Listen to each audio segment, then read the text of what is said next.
Once again, welcome back, my dear friends. You are most welcome in your favorite channel, MG Science Simplified and Co-Education. Maths मधले काही lectures आपण घेतोय.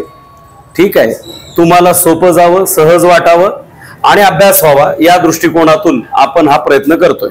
Okay, तर लक्षात असू द्या, आजचं जे बीट आहे आपलं, त्या बीट मध्ये या व्हिडिओ मध्ये आपण the numbers just before and after a given number, दिलेल्या संख्येच्या आधीची आणि दिलेल्या संख्येच्या नंतरची संख्या, just before and just after, म्हणजे एकच संख्या लिहायची आपल्याला.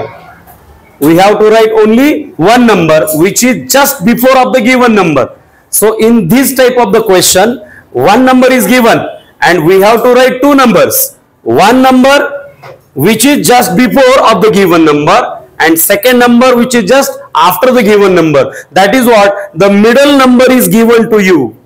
This middle number is given to you. Okay, and you have to find out this number which is just before and this number which is just after. Suppose this is 7, the number just before is 6 and the number just after is 8. Understand? So let us continue. The chart is given here. We have to complete it. एक chart दिलेला आहे, त्याला आता आपल्याला complete करायचं आहे. अतिशय सोपा विषय आहे.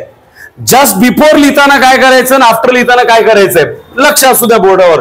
नंबर जस्ट बिफोर, आधीची संख्या लिहिण्यासाठी तुम्हाला दिलेल्या संख्येतून एक मायनस करावं लागेल. ओके, आणि द नंबर जस्ट आफ्टर, नंतरची संख्या लिहिण्यासाठी तुम्हाला त्या संख्येमध्ये +1 करावं लागेल.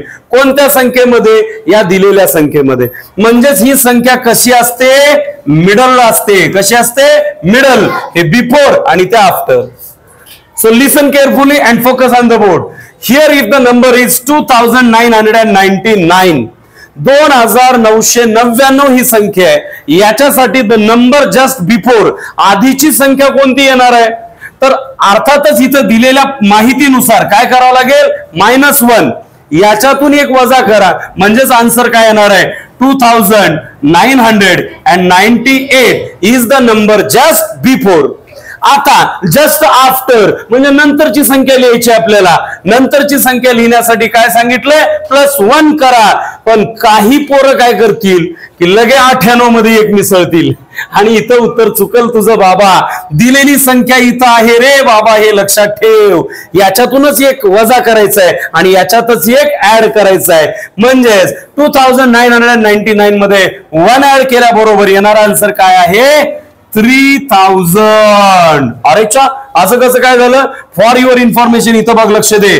2999 मध्ये एक मिसळला. 9 आणि 1 किती होतो? 10 ला 0 हातचा 1. 9 आणि 1 10 ला 0 हातचा 1. 9 आणि 1 10 ला 0 परत हातचा 1. 2 आणि 1 3. लक्षात येते का? सो प्रत्येक वेळेला आपल्याला एक छोटी ट्रिक वापरायची आहे. बिफोर लिहिताना -1 कर, आफ्टर लिहिताना +1 कर. सेकंड नंबर दिलाय आपल्याला 3800, 3800 दिलेला आहे. मग अशा परिस्थितीत काय करायचंय? 1 मायनस करा. आता 800तून एक वजा केला, काय होणार आहे उत्तर? 799. हे कायम स्मरणामध्ये ठेवा, म्हणजेच उत्तर येणार 3799. 3799. Okay, because 800 minus 1 means 799. Now +1. याच्यामध्ये +1 केल्यावर येणार उत्तर. बाबा तू चुकून याच्यात +1 करशील. तुझ्या भद्या डोक्यामध्ये नीट घुसू दे, नको तिथं मिसळू नको. याच संख्येत मिसळायचं, लक्षात ठेव. येणार आन्सर काय असणार आहे? 3801. हा झाला नंबर आफ्टर. म्हणजे हे बरोबर या दोघांच्या भरमधातला नंबर असतो, लक्षात ठेवा. शेवटची संख्या 7798. यातनं जर एक मायनस केला तर येईल नंबर बिफोर. त्याच्यामध्येच एक प्लस केला तर येणार number just after.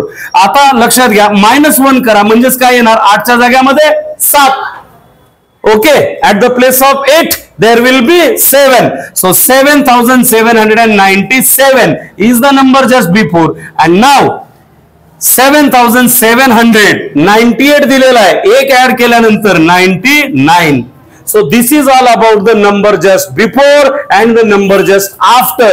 Very simple, these questions will count your marks. एक एक मार्काचे छोटे छोटे प्रश्न तुम्हाला एक्झाम मध्ये कमी वेळामध्ये सुटणारे असतात आणि इथेच तुमचा वेळ वाचतो मोठ्या प्रश्नांसाठी. हे बिफोर आणि आफ्टर बद्दलचा डेटा कळाला असेलच. कळालाय तर कशाला बसलो, लाईक करा, शेअर करा आणि नेहमीसाठी सबस्क्राईब करा. बाय.